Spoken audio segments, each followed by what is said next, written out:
Hi guys, welcome back. Today is a bit different. I'll be sharing with you a glimpse of my daily grind as a real estate broker or as a realtor. I'm here in one of the units that we handle here in Ortigas Center. This is a unit at ADB Avenue Tower. This is along ADB Avenue in Ortigas Center. Earlier today, hindi ko na napakita sa inyo, medyo mabilisan kanina kasi I'm busy also. I met up with one of our rental clients um, to swap yung checks because we had to replace yung checks niya.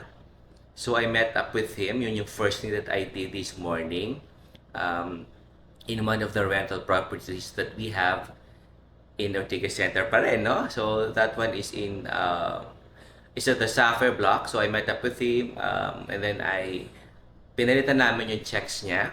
So this time around naman, I'm here at ADB Avenue Tower. So basically, siyempre, if you're handling mga rental properties or mga especially dito sa Central Business District or in Ortigas Center, no? So mostly, siyempre, puro condominium units ang hinahandle namin dito.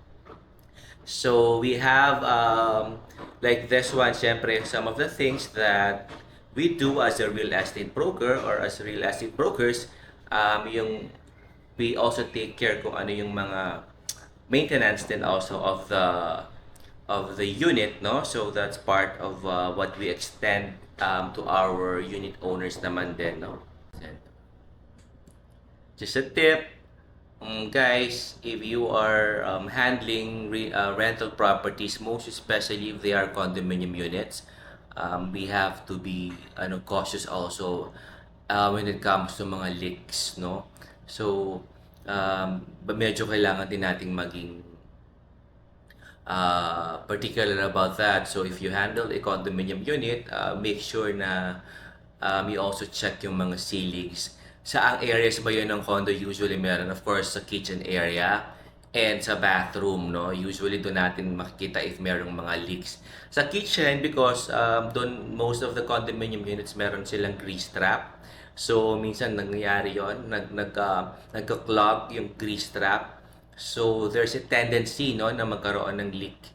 So, syempre, yung nasa the units above us, if may problem yung nila, yung sa kitchen to for example may problem yung grease trap nila tapos magkaroon ng clogging, so pwedeng mag-leak and mag-flood dito sa baba natin. So pakita ko sa inyo here this particular unit. The reason why I'm here today is because I had a meeting with the maintenance, no? They had to check kung ano yung extent ng damage or possible damage ng unit because of the leak na nanggagaling dun sa unit sa ibabaw, no? So here, papakita ko sa inyo kung for example kung ano yon, what to watch out for, like here.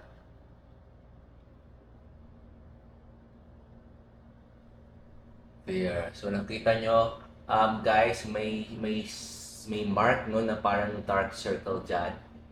That could be a possible leak. So this is the kitchen area, no? So, coming from the kitchen also sa taas. So, layout naman ng condos natin, usually pare-parehas yan.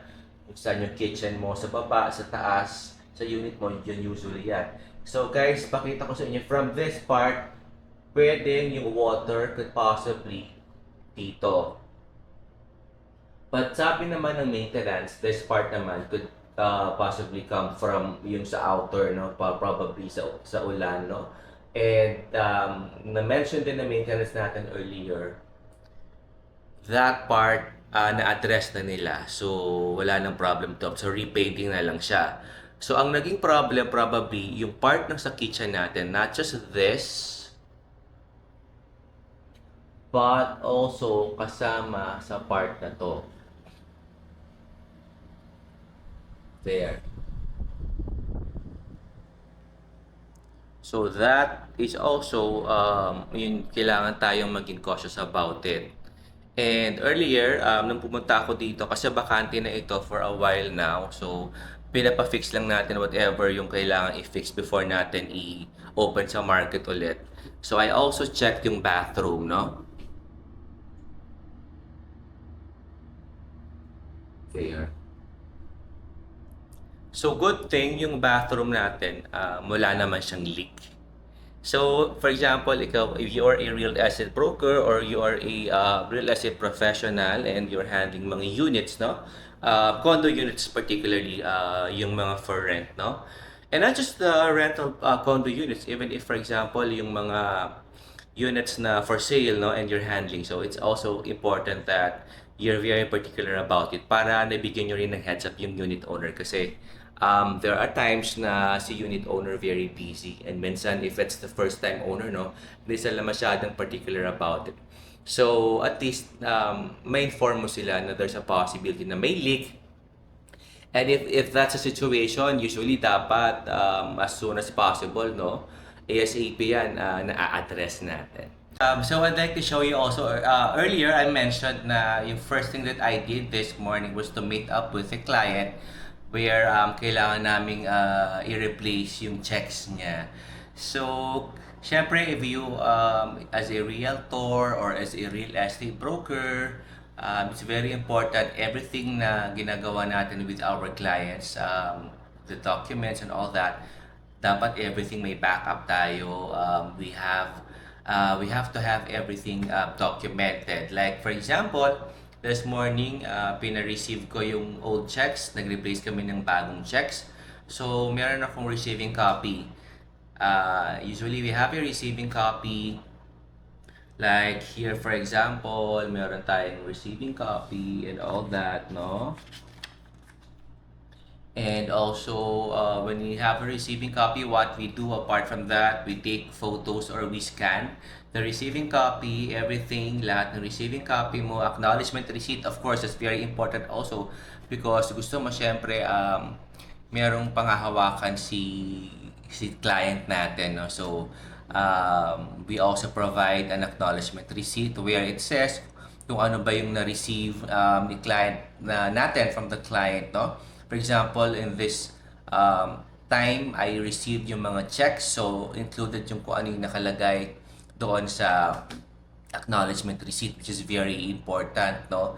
And you have to give a copy to your client or yung tenant natin. So, like myself, yung team namin, what we usually do, we scan all the documents. So we keep a soft copy of the we keep a file ng soft copy natin and then we also send out a soft copy doon sa tenant natin para meron silang reference. So it's very important, no?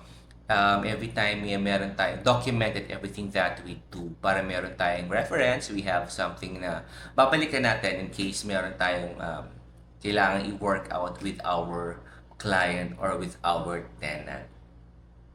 That's why it's very important. So,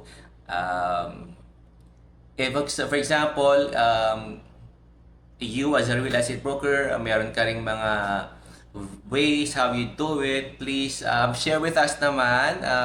Comment down below how you do it, or if you have suggestions also, please let us know para we would be able to better, no, yung system natin. And of course, later on, I'll be able to share with our viewers also para they would learn from this also. So, thank you very much for joining me in this video. I hope I was able to impart a useful information to everyone. So, if hopefully you will also join me in my next videos. Please do watch me on my next videos and like and subscribe. Thank you. Bye for now.